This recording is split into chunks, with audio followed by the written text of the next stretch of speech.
দাদা এই আন্দোলন সম্বন্ধে কিছু বলুন একটু। ঈশ্বর আমাদের ক্রান্তিকালে সৃষ্টি করেছিল। এই ক্রান্তিকাল আমাদের কাছ থেকে কবে যে আমাদের আবার মূল স্রোতে ফিরিয়ে আনবে কেউ জানে না।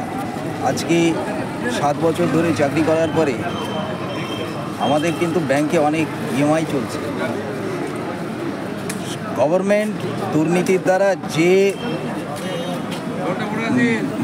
জায়গায় আমাদেরকে ফেলে দিয়েছে, আমরা সেখান থেকে কিভাবে বাঁচবো জানি না। প্রত্যেক দিনেই ব্যাংক থেকে ফোন আসছে, আমরা ইএমআই দিতে পারবো না। তাহলে আমাদের পরবর্তী ভবিষ্যৎ, আমরা ওই ব্যাংকের লোনগুলোকে নিয়ে কিভাবে আমরা চালাবো, আমাদের সংসারকে কিভাবে চালাবো, এটা আমাদের কাছে খুবই একটা দুর্বিষহ যন্ত্রণা। মুখ্যমন্ত্রী সুপ্রিম কোর্টের রায়ে যে আশ্বাস দিয়েছে তার মধ্যে কোনো আলো নেই।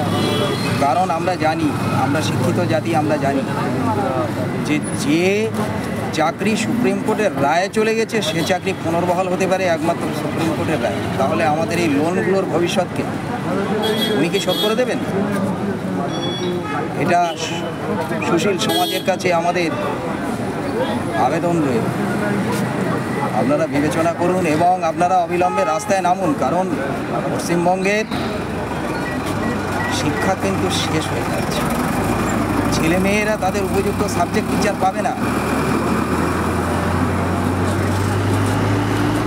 ধন্যবাদ।